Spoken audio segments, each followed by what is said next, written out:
Hello, I'm Shashi Tharoor, and I'm delighted to accept this invitation from the Pune International Literary Festival to give you 2 minutes of my thoughts on what the world needs today. I think, frankly, new leadership is part of the answer. Look at the world around us. From a time when many celebrated the arrival of globalization, the benefits of instant communications, and the digital revolution, to the cultural aspects of cosmopolitanism and liberal thinking, we're now being confronted by an unavoidable backlash to these ideas and facing the real risk that the COVID-19 pandemic will inaugurate an era of de-globalization. The signs are mounting that the world may embrace isolationism and protectionism in a far more enthusiastic way than before the outbreak, including in India, where Atmanirbharta is being talked about. The indications are evident, because the pandemic has confirmed for many that in times of crisis, people rely on their own governments to shield them. The global supply chains are vulnerable to disruption and are therefore unsustainable, and the dependence on foreign countries for essential goods could be fatal. COVID-19 has also convinced many that strict border and immigration controls are essential, and that national interests should trump international cooperation. To many, the answer lies in strong government, in putting the nation's needs over individual citizens' freedoms, and in dispensing with democratic niceties, from federalism to parliamentary oversight, in what the government deems to be the national interest. I think you will agree with me that's not the way we should be going. And if we are to resist such trends, we need new leaders from the young, from the generation that looks with horror on our society becoming more insular, stratified, and hostile, wants to rise to the occasion and bring us back together. I'm looking for young individuals who, though rooted in their immediate localities, are capable of displaying the necessary vision and aptitude to think beyond their immediate borders, their immediate realities, ideas that reach out, that revive and champion the notion that we as a human community, as Indians, are stronger when we are together. The new leaders that the world desperately needs will be individuals courageous enough to think beyond their immediate interests and the allure of a bottom line, and instead those who work actively to identify the complex challenges faced by our society and produce innovative ways to successfully address those challenges. At the same time, as I've already said, you must bring us together again, especially those who have been marginalized, discriminated, those who are financially vulnerable, those who are socially excluded. Young leaders of tomorrow must not just be managers, but problem solvers and change makers. We must move beyond narrow concerns of national security, interpreted, say, as freedom from terror or attack, to a broader vision of human security, including freedom from hunger and hopelessness. We must move to a world where everyone has food, clothing, shelter, where democracy reigns, where people's creative and entrepreneurial energies are freed, where human rights are upheld and the environment is protected. Young leaders of tomorrow must join hands with the older leaders in parliament and civil society, in education and more, in order to create a better world for all of us. That's my 2 minutes worth. All the very best. Jai Hind.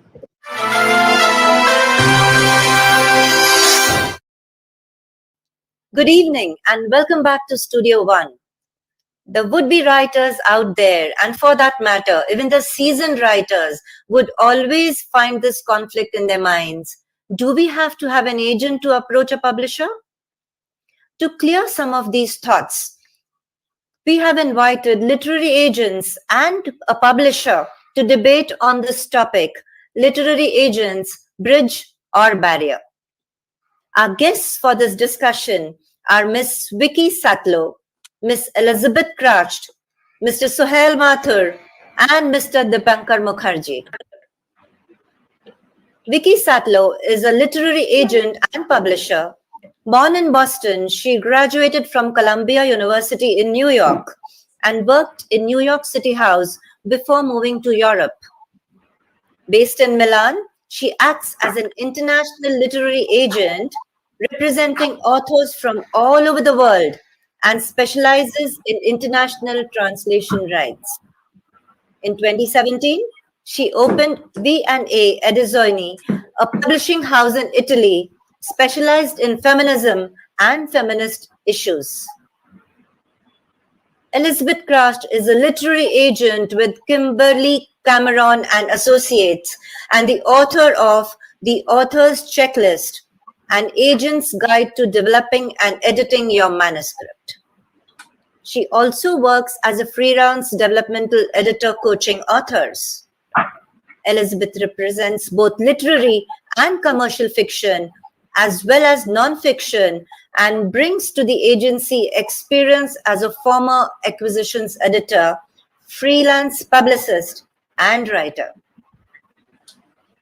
Mr. Suhail Mathur is an avid debater, filmmaker, and quiz enthusiast. Suhail is one of the youngest debuting Indian authors to write historical fiction. He also acts as a literary agent as an integral part of The Book Bakers, a literary agency, and helps find publishing houses for authors. Dipankar Mukherjee is the publisher and director of Readomania, one of India's youngest traditional publishing houses. Under his leadership, the house has produced over 100 books in just 5 years, with some critically acclaimed titles as well. He's an engineer and holds an MBA degree from IIT Madras and had been in the corporate world for 9 years before becoming an entrepreneur. I now request Mr. Dipankar Mukherjee to initiate the discussion. Thank you, Rainy. It was wonderful, and thank you for all the introductions. Today, we have got a very interesting and international panel discussing the perspectives on our literary world and what's the way forward. We have representatives from the United States of America, from Italy, and from our own India in terms of Suhail Mathur. So, welcome, audience, and let's start this discussion. Any further delay, let me pose my first question to the panel. Now that the pandemic is seemingly getting towards last stages, hopefully, where do you see the entire literary agent role move forward in the new normal? And I will start this with Vicky. I'm sorry, I didn't understand the question. In the new normal, Dipankar, your voice is coming a little low. If you could just maybe... In the new normal, yeah, is it clear now? Am Yes. I audible? Yeah. The question is, in the new normal, post-pandemic, what is the role of a literary agent and how has it changed? Wow, that's a big question. I wish we were in the post-pandemic, but since we're in the midst of the pandemic, and I think it will, of course, take us all decades to kind of digest what we're going through and what we will have gone through. One of the things that I feel we're all most conscious of is how bombarded we are with input and emails and requests and stimulus from on the web. And I think that the role of an agent is to be part of that filter for the editor. And it seems like we need more of it, not less of it. I mean, not to sort of toot my own our own horns, let's say, but lots of things fall through the cracks. They for everybody. I think editors are solicited constantly by many requests. Budget cuts are such that there are fewer editors in publishing houses, and so I feel that, at least from what I often hear, is that they're thankful to have a filter, to have that person, that professional that they can kind of trust. Let's say that the material that comes through the agent has gone through, let's say, one or two vets, rather than cold call. On the other hand, of course, there's also more time to be an interest to be scouting for the editor, him or herself, which they don't need the agent for. So how it will change is beyond me. I wish I knew.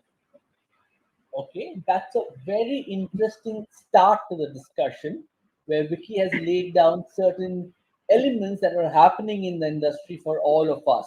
Budget cuts, lack of time, and yet a lot more work to be done. Coming to Elizabeth, what is your opinion on the question? In the new normal, or rather, as she says, in the middle of the pandemic, has the role of the literary agent changed at all? I think I don't think the role of the literary agent has changed, but I think some things about our experience has changed. I think a lot of authors took the time during the pandemic to really work on their books. You know, a lot of people like turned their lives in a positive new way and started writing their brains out. And so I think a lot of people have reached out. I think the submissions are still the same, the number of submissions, if not maybe more.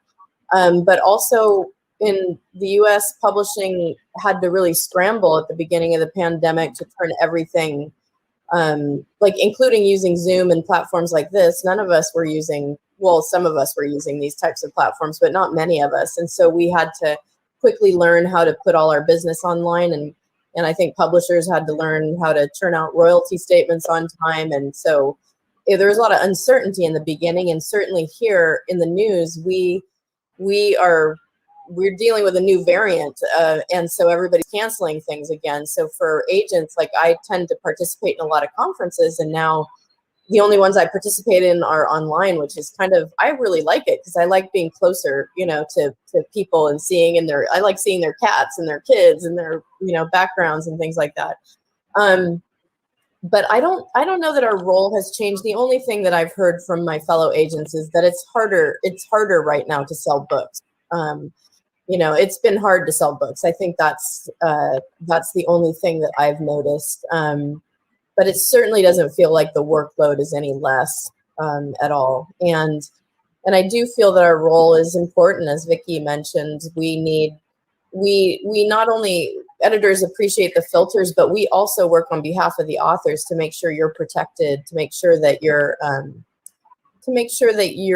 seeing everything that's in your contract and that you're getting the best support that you can get. Something you might not realize if you're not versed at contracts and things like that. So I do think our role is very relevant and here to stay.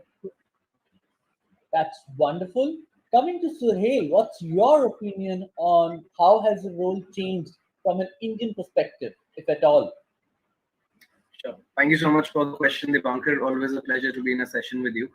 And a very pertinent question. To be really honest, I don't think the role of the literary agent has changed a great deal in the pandemic, in the midst of the pandemic, or even after. I think what has really happened is that it has slightly been altered in the sense that a few responsibilities have been added, and that would possibly be managerial responsibilities, because as you know, we all work very closely with the publishers, and let's face it, we are a country of 130 crores, so the point is that the scripts came in thick and fast during the pandemic because people were utilizing their time to great effect. But what we also need to realize is that those books need to be published. And what was invariably happening was that not only were the bookstores shut and as a result, a major source of distribution was closed down. As a result, publishers were not bringing out books in the same quantity as they were earlier. So not only were existing books suffering, were due for release, but also books that could have been taken up by publishers because everyone had slowed down the process. So to make the authors understand the same thing and make them patient and tell them what benefits could actually lie ahead when the situation normalizes was, I think, something that was an added responsibility. But I would say that at least 80% of people in India, the authors in India, if not all 100, have taken it in the positive manner, because the point is that even as far as online is concerned, there were certain areas where books were not being delivered. So there were certain books which could not be purchased at all because the stores were shut, and portals like Amazon or Flipkart were not delivering to those areas. So it was precarious, but at the same time, it also brought out a lot of new authors, as I was mentioning earlier. And I think that's been a positive impact, because a lot of publishers who were predominantly therefore selling the books online, what it ideally did was it brought all authors across spectrums on the same platform, because whether you were an author who was writing your 10th book or you were an author writing your first, the only way that you could sell your book was on that one common platform. So if you were able to market your book, promote your book better, there was a high chance that a young author, a new author, could outdo the sales of someone who was probably an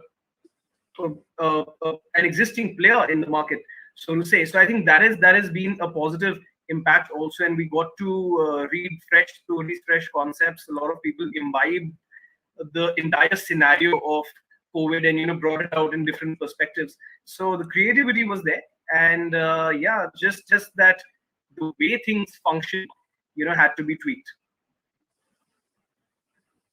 Can I add something, Dipankar?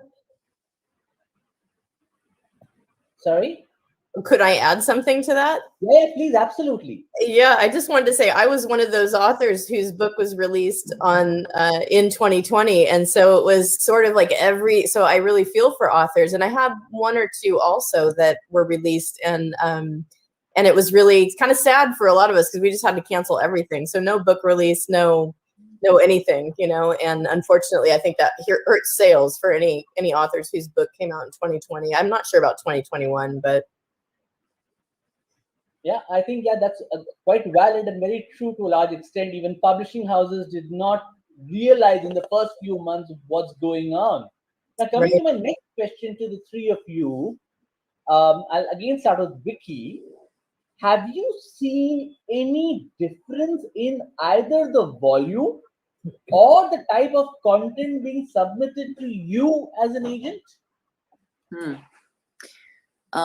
I would say in terms of volume, I've had a huge increase of material being sent. People have decided to change their lives, and many dedicate themselves to writing or write more because they had more time or have something to say and want to pour out their angst, or et cetera, et cetera. I think that in terms of volume, less is being published. Publishers have seriously cut the amount of books that they're putting out there because with limited access to promotion, they know that there are books that are going to have a really hard time getting attention. And that's been, Elizabeth was saying, that's been tough for the authors who've been published, I think the last 2 years. The readers they're looking for name brands. They're looking for books they already know about.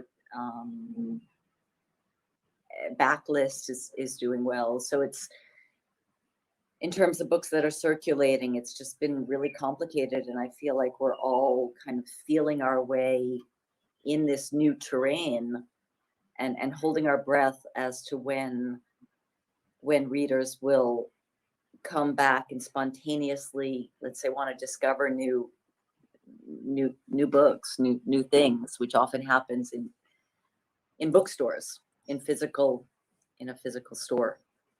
I missed the second part of your question. I'm sorry. The type of content. So first was the volume type of of content. Type of content. content. That's a hard one. I need to think about that. So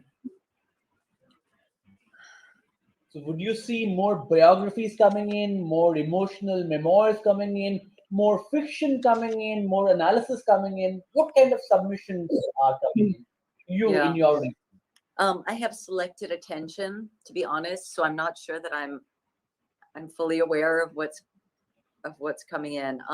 One thing that I'm pleased about is that I guess I've seen a lot of biographies and memoirs by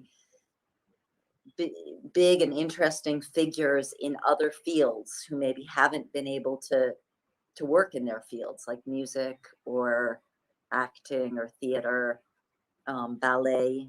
I had a ballet dancer who are now writing books, which I think is nice. Okay, so I think I'll take the question now to Elizabeth. What is your view on the volumes and the type of content? Volume, I'm sure, has increased. Right now, I'm close to submissions because the volume is too much for me to actually manage, and so I meet most people through conferences and through through conferences like this one who are who get the okay to go ahead and send projects to me, but I don't think there's any less in terms of volume. If not, I think, like Vicky said, it's probably more. And so I think that because our agencies are so focused on what we represent, I usually see the same types of projects. I'm getting a lot of projects pitched to me through conferences, and they mostly seem to be either, fiction. I tend to get mostly fiction submissions, sometimes nonfiction. But it doesn't seem like there's any real change in what's being presented. And I think for writers now, it's the most important thing for writers to focus on is really making sure their submission materials are as good as they can be so that they aren't rejected out of hand, and that the projects that they're sending out are fully at least edited, hopefully once or twice, or have gone through beta readers and or critique partners, so that as you're competing against all this, all these other submissions, that you kind of stand out in a positive way. So that would be kind of my advice on submissions, basically. I don't think there's any shortage of people submitting, and as Vicky mentioned and I mentioned earlier, people are turning to their passions right now, and they're writing their books. And as Vicky was talking about these kind of trade people, I have one example is that I work with a piano tuner right now, a celebrity piano tuner in New York City. So he decided to take the time to write his book and talk about all the celebrities he's worked with, and it's really interesting, just to see that kind of behind the curtain peek at celebrity piano tuning and his experiences with celebrities as a sort of behind the scenes guy. So that's my thoughts on that. I can't remember what the other question was again. That's what it was. Type of content and volume of content. So okay, yeah. So the type, I think, is the same, and it's really geared toward what I represent. And in the United States, I'm sure the same is true in India. We represent specific things, and each agent represents very individual and specific things. And so I mostly see, mysteries and thrillers and the things that I represent. So memoir, mysteries, thrillers, those types of things, and historical fiction. Absolutely great. Suhail, coming to you. Have you seen a change in volume and type of content in India? Sure. So as I mentioned that, like both the ladies also said, that there's definitely been an increase because, people had a lot of time on their hand, and in a way it was good because it gave vent to their creative urges. So, a lot of people thought of concepts, stories that were bottled up since a long time, really came to the fore now. And, people made the most of it. I've always said that, authors have this unique knack and ability to find stories around themselves. And, this was a perfect opportunity where, people could use their imagination to great effect. So we've had, if we were to talk about the pandemic and the COVID, there were COVID-centric romances, there were COVID-centric thrillers, there were futuristic books, about how one was dealing with this scenario. So there were books about how one must live their life now in the aftermath of COVID, while there were also books which had conspiracy theories as to how COVID germinated in the first place. So I think all these brought out interesting perspectives. So you're taking the same theme, but you're tweaking it in a manner that is comfortable for you. So it was very interesting for us to read different perspectives on the same topic. And as far as the other genres are concerned, well, it was largely similar in the sense that a lot of people write on varied topics. So we had thrillers and mysteries and historical fiction and non-fiction to a great respect. We had sports. A lot of people started writing on sports, on cinema, and I think it's been great. The whole idea, the point is that one needs to basically look at it from a positive frame of mind. Yes, there will be a delay in terms of when a publisher takes up your book. Yes, there might be a further delay when your book reaches the market, but your book will certainly be out at some point of time. And people will see the hard work that you've put in, and that time that you were probably not getting from in your daily life has been presented to you. So adversity sometimes gives vent to opportunity, and I think this has fortunately been the case this time around, at least here in India.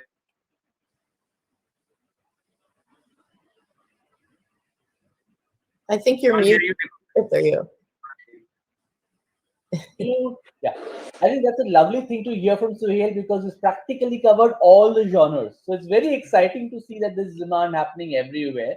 For a minute, I'm going to take a question to the international agents here, and to both of you. How do you see content from India as relevant in international markets? Do you see authors coming to you from India? And if yes, how do you think Indian content can be relevant and Indian authors can be relevant in your respective markets? Elizabeth, would you like to go first? Sure. Well, I guess I don't see too many submissions from Indian authors. I have worked with Indian authors. I think everything's relevant. I think the United States has a great love for Indian culture, so I don't think there's any shortage of interest in books that would come to us from India. And in my youth, like in my 20s, I studied quite a bit of like Indian, I don't know if you would call it religion or mythology, and some of your great classic books. And so I personally have a love and connection to a lot of the stories. So I don't have any, I would love to see books come to me from Indian authors. I think they're of interest and like I said, I think our culture has had a great sort of love affair with Indian culture. So, I think they're great, highly relevant, or I don't know, however you frame the question. So, it's just a matter of whether they come to me or not. And so I don't see too many submissions directly to me, but always welcome them when they do come. I think you're now going to get a lot of submissions from India once you've opened and agreed online. So audience, remember, you can actually contact her online and go through the submissions. Great. Yep. Oh, and I'll give you, I don't know if I should just give you my email. I can give you my email address too in the chat, or I don't know if it works like that, but it might be hard since I'm closing submissions. It might be hard for people participating here to get it into my inbox without my email address. Yes, absolutely. We'll take the email IDs towards the end of the session for all three of you. Vicky, Okay. What's your opinion on this? Indian content in the European and Italian markets? I love Indian content and I love India. I think Europe is, I think it's difficult in Europe, to be honest. I've never had a submission from India, and in many ways rightly so, because most of what I represent is not English. And I think that an English writing Indian writer needs an agent either in India or UK or America in order to properly place their book in their language. I think, right now, I think Europe is going through a closure, which is unfortunate in the sense that each country seems to be focusing, well, unfortunate, but also fortunate. They seem to be focusing on their own authors. Translation has dropped, mostly in fiction, well, and in nonfiction as well. So it's just become harder and harder to cross borders. Okay, that's a very interesting point. I'm now going to throw a very politically sensitive point, which many would argue is the author's perspective, but still is a perspective. Is literary agency or are literary agents and agencies creating an additional gate in the selection process, which may sometimes be detrimental to authors by increasing the time and probably increasing gating criteria? Yes, it is very good for publishing houses because they get filtered content. But what about authors? Okay, so I'll probably go with that. Before I do that, I'd just like to come back to the previous question, and both Vicky and Elizabeth were mentioning about the pitches being less in number. I think there's a reason behind that, and I'll give you a personal example also, and I'll also tell you what happens here. So a great part of why this happens has commercial implications, at least here in India. So what we've noticed, with at least a majority of publishers here in India, is that they would want content which is centered around Indians or set in India, either one of the two. Because if that doesn't happen, the local markets, don't perform. So if a book does well here in India, then they would probably want to, explore the international options. So the same thought process, and there's an additional point that if the author is not staying in India, is not an Indian, how will they be able to promote and market the book? Because commercial interest is so important at the same time. And I've noticed that in the past. Similarly, those are exactly the same concerns with publishers abroad. I remember there was this publishing house which had actually started out for Indianized content for children, especially, and we sent out a book to them which was from an author of ours who stayed in the US, and the book was taken up. And then we sent out a couple of other submissions from India. And the publisher loved both the submissions, but did not take it up simply because of these factors. They said that the author is residing in India. It will be very difficult for them to come over here, tour the country, promote the book, and in that circumstance, it just becomes a little difficult to take up the book because the publisher has to do everything. So those are some of the other considerations that also happen. If a book is getting published here in India for an international author, how will they actually get the paperback copies in their country? So on and so forth. So those are additional, difficulties that one faces. With respect to your question, Dipankar, about whether, it's a bridge or a barrier, I think it really depends on who the literary agent is and how their work ethics or relationships with publishers are, because as Elizabeth had mentioned earlier, it's a very individualistic process. Everyone works in a particular manner, in a particular style on certain types of books. I think how I look at it is that it's very important that you have a balanced relationship between the publisher and the author, because you have to support the author's interests. But the point is that you also need to see that the publisher is not in loss, because your relationship with the publisher is on a long-term basis. So you need to see how both the interests can be seamlessly aligned. The point, as I said, was that the emphasis should always be on quality and not speed. So even if it takes slightly longer, you mentioned for the authors, the point is that even if it takes slightly longer, you will most likely end up getting the correct publisher for your book. Because many times what happens is that because of so many scripts that are sent out here in India, sometimes and there is a 3-month window for some of these publishers, the time lapses, but the script isn't actually read, and the book gets rejected because of that. So what we at least tend to do is, and I'm sure both of you would also be doing, is that we send out individualized submissions to, a particular editor from a publishing house who's looking at a particular genre. So what happens is that the time frame reduces, and at least that whatever is the response, that is at least based on merit. So it's a fair evaluation that's happening. So I think that's what is very important. Many times authors don't know or may not know what are the kind of materials that they need to send, even though they may be having some excellent material with them at hand. So I think once it is streamlined and focused, the chances of getting the appropriate or the right publisher increases.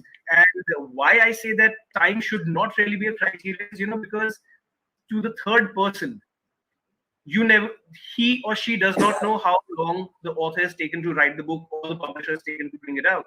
They will be judging the book on the final product, on the end product. How does it look? What is the content? What kind of a reach the book has? And if that happens, then sooner or later, the book will definitely get its due. And I think that is something that everyone needs to understand. Elizabeth, what do you have to say about the question? Suhail makes a lot of very great points, actually. And the reason that I wrote the book that I did, The Author's Checklist, is because, the way that I think one of the main problems is that the work that comes into agents, as Vicky had mentioned, we act as filters for the publishers so that they are getting high quality content. And so the reason that I wrote the book that I did is because I noticed after a number of years that most of the projects that were coming into me were, after a long history of freelance editing as well, that most of the projects that were coming into me were as many as 4 drafts away from even being ready for a publisher. And, agents usually take one pass as editor, at least one pass. Sometimes if an agent is younger in career years, they might look at a project, like 3 times. But as you grow your list, you don't have as much time to do development work with authors. And so, again, that's one reason that I wrote the book, to try and help get people at least a couple drafts closer to their content being actually ready. So a lot of the reason that, I think there's a lot of frustration is with authors and agents is that authors think their books are ready, but they actually aren't ready.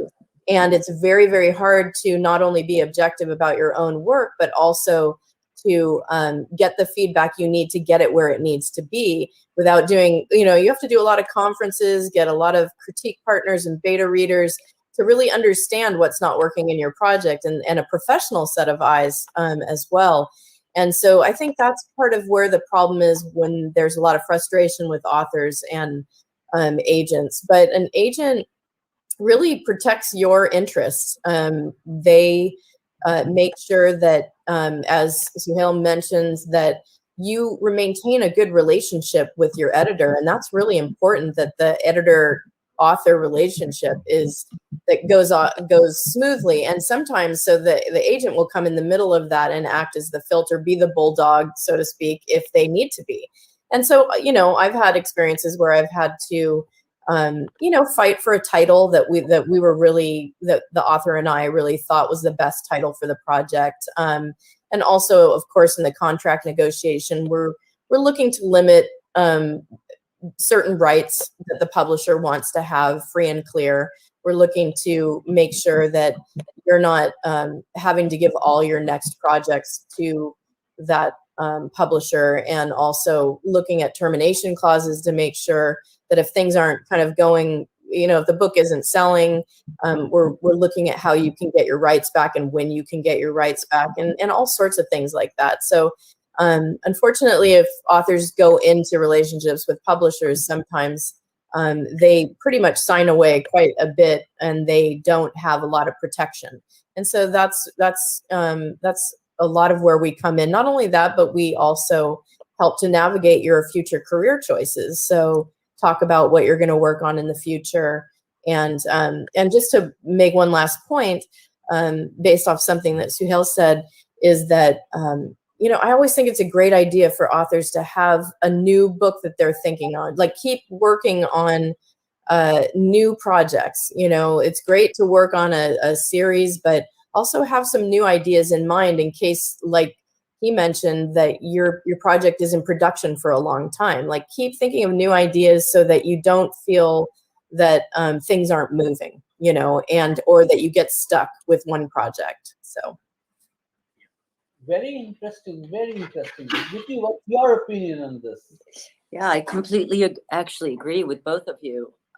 One other thing I'd like to add is that authors very often have a romanticized view of publishing. This is an industry.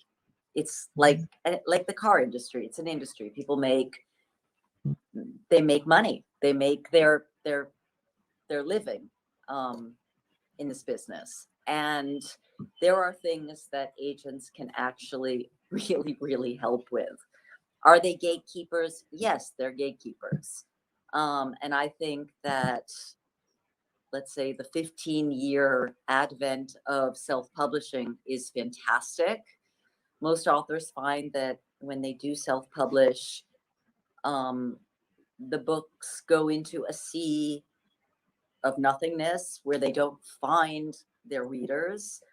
And then there are a lucky few who do. I mean, 50 Shades of Grey, or I think that the Rebel Children Girls with, anyway, there have been some incredible, fortunate experiences. And then those authors generally end up wanting publishers because, again, it's an industry. There's a whole chain of things that most people aren't aware of: distribution and promotion, and I mean, starting with editing and then going on all the way to ebook. There's just a lot there, and agents know about that. Authors generally don't, and why should they? They're writing their books. I think that's a very wonderful point, and all three of you have combined, put in so much information out there. I think the authors are going to love this.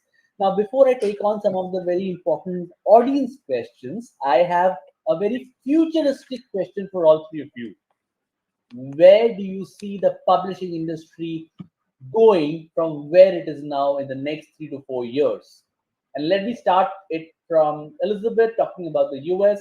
Then I'll come to Vicky for the European and Italian markets, and then our very own Suhail for India. Vicky. Sorry, Elizabeth, let's start with you. Gosh, I have just had my head down so much. I'm also in grad school right now, so it's like it's been a busy year for me. But you know, I just hope that it opens up and kind of stabilizes. You know, right now, none of the conferences that we normally attend to meet with writers are not. They're all happening online or not happening.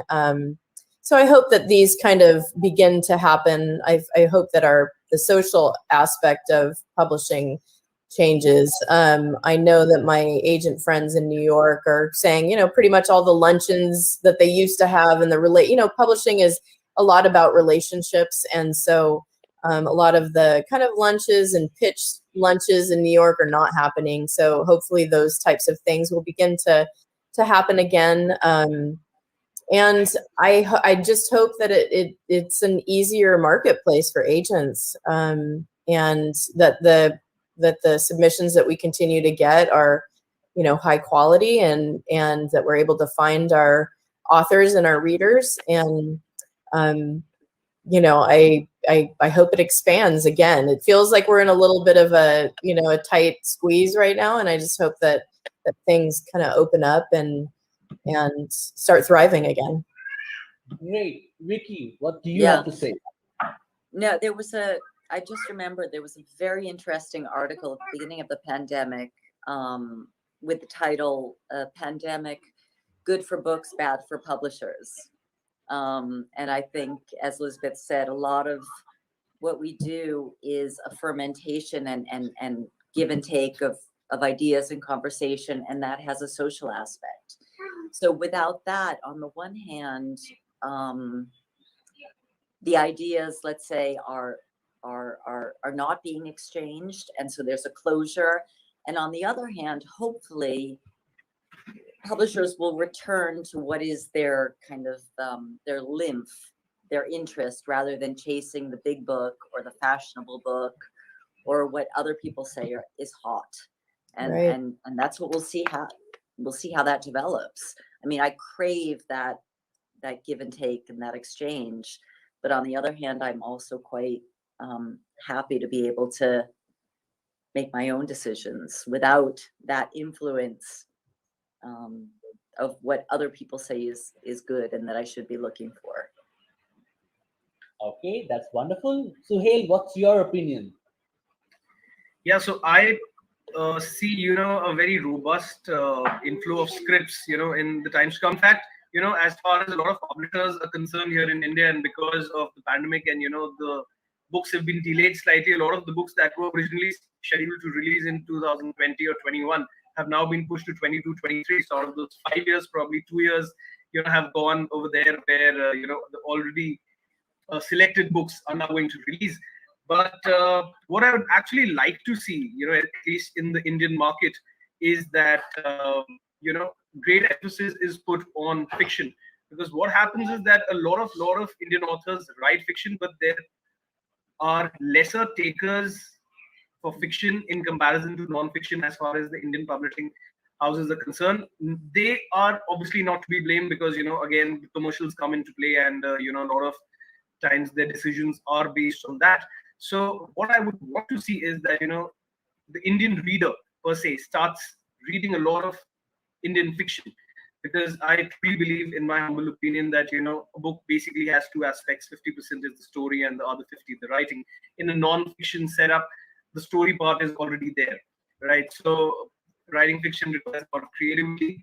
And when one sees huge inflow of, fiction from across genres and across age groups, it would only be fair that, a lot more encouragement is given to these authors via the publishers, and most importantly via the readers, because at the end of the day, they are the ultimate consumers, and what they decide will depend on how, publishers take up what they are. So I just hope that, a lot of Indian readers are open-minded about Indian authors and Indian writing in a scenario where, we have people from two different countries, two different continents, and they are discussing about, the potential that Indian authors have. I think it's high time that Indian readers themselves realize that. Great. Thank you, Suhail, for that answer. I think we have time for questions now, though if I have some time left after questions, I have one closing question as well. But coming to the audience question now, we have this lady, Vani Kaushal, asking, what can we see more of in the year 2022 in genre and in the publishing industry? Where is it headed? So we've answered the question, where is it headed? But in terms of genre, what do you expect the industry to pick up more within your area? So each one of you handle different areas, but are there any genres you expect the industry to pick up more than the others?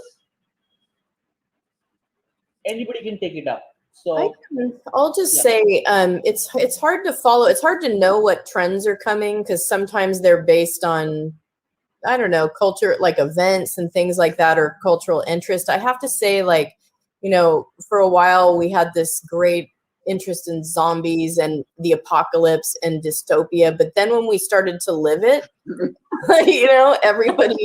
everybody started watching rom-coms, so I think that's what I would say is, like, I know myself, I just watch the cheesiest stuff now, like, whereas before I'd be watching, in movies and things like that. And so I noticed that my boss also, for example, I sent her a project that I had worked on freelance. I sent it to her and she was like, oh, it's too dark for me. And she normally takes on very she can take on dark, mysteries and thrillers.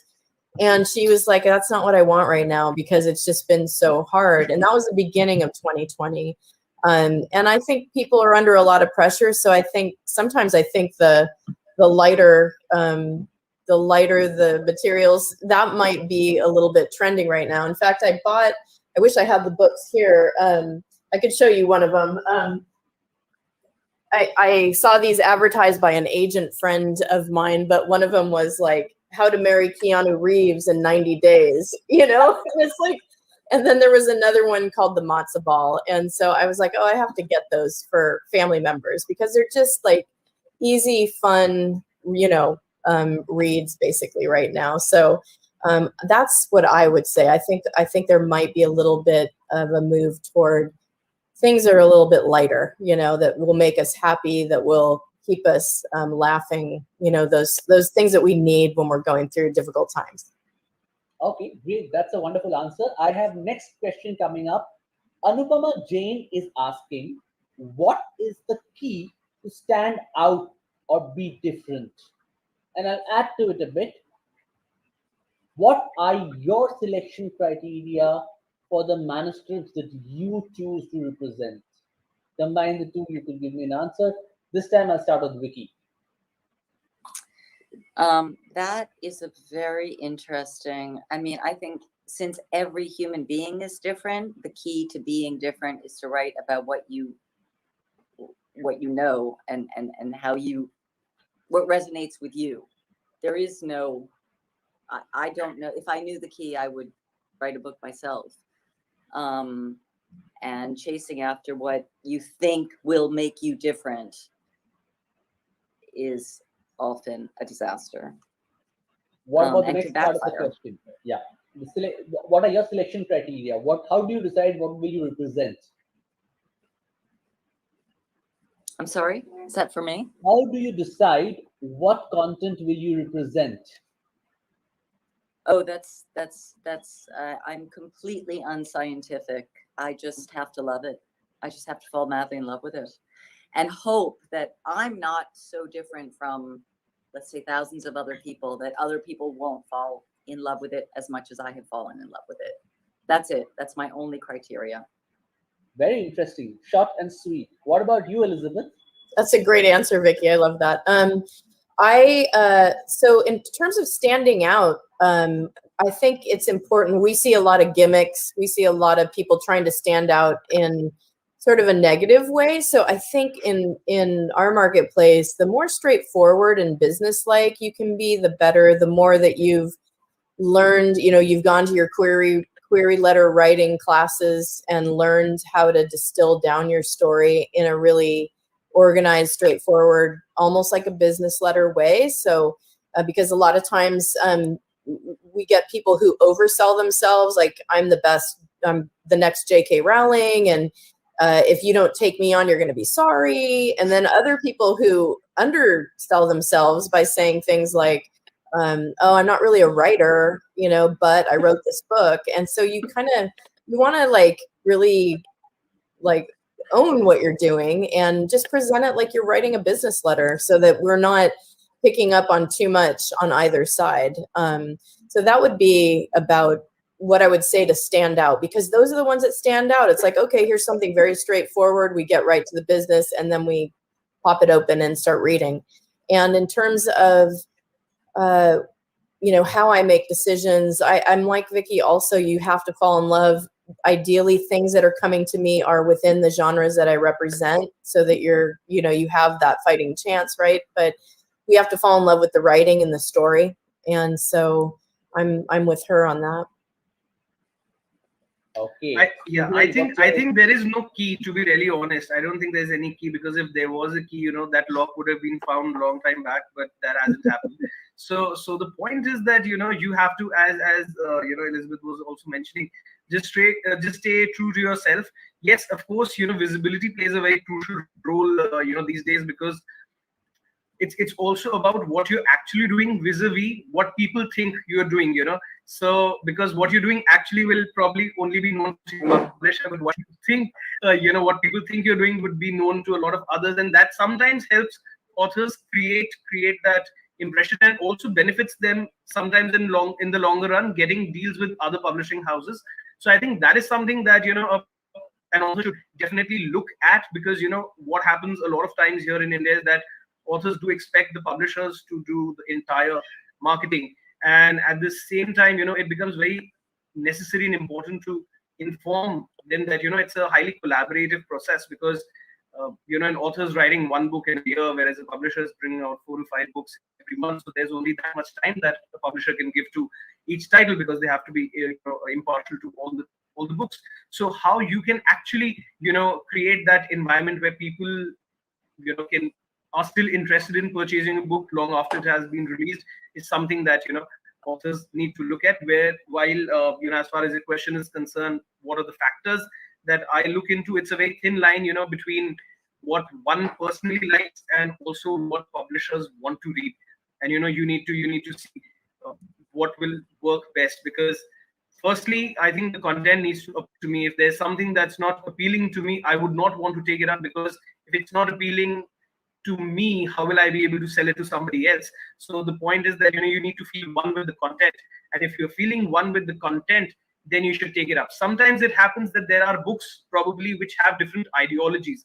When there are books which have different ideologies, I choose not to take a stand. It may or may not be my ideology, but the point is that someone has thought of it, and at that point of time, I do not want to act as a censor. Let the readers decide what they want to eventually go ahead with. Do they accept the theory? Do they debunk the theory? But till such time it's not brought out, I don't think it is a fair process. Because I mean, let's face it, all publishers are looking for three things. They're looking for a good they're looking for a book which has a good story, which has been written well and can sell huge numbers. So if every publisher is looking for by and large the same thing, then a book should either be accepted by all of them or rejected by all of them. But obviously that doesn't happen, and that's where the individual tastes and preferences come into play. The business plans for a particular publisher comes into play. So what is good, what is different is very tricky, because what is different for publishers may be very different from what production houses are looking at. And Dipankar, I'd just like to add over here, whenever Indian film producers come and they say that share something different with us, and you'll invariably send something which is highly invigorating, interesting, and they'll say no, we won't understand. So the point is, when you send them something different, it probably goes above their head in certain cases, and then when you see what they've actually dished out on screen, you're left wondering as to what the selection criteria of these individuals was. So those are things that boil down to individual taste preferences, as Vicky and Elizabeth mentioned. So there's no hard and fast formula for it. Yes, you do try to bring out the best that you can and hope it clicks with the people who are on the same plane with you.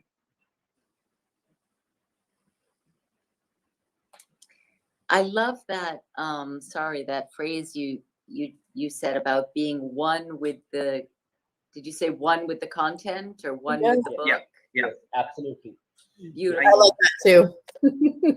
Great. On that note, I think we've totally run out of time. We have so many more questions, and I could hope that we could take them, but no, we don't have time. Vicky, Elizabeth, Suhail, it was a lovely, engaging discussion, and it was a pleasure to be on a panel with all of you. Have a great day ahead, Vicky and Elizabeth, and good night to you, Suhail, and good night to all the audience here who joined us at this late hour. Thank you.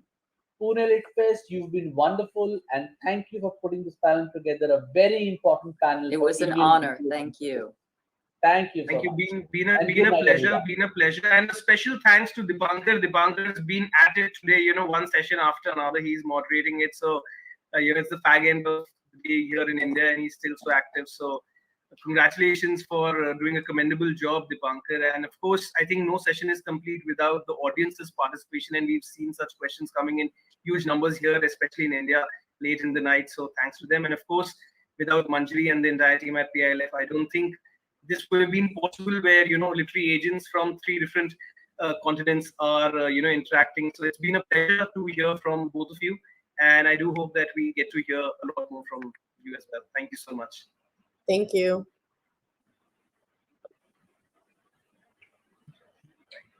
Thank you so much for this engaging and interesting discussion. I'm sure some of our doubts regarding the need of literary agents are cleared.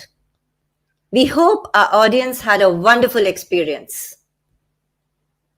A big thank you to all our audience for joining in today. It has been a great day too, with wonderful conversations. We hope to see you all tomorrow for another day filled with interesting sessions from personalities worldwide. We thank our title partner Vishwakarma Publications for their support in making PILF a big success.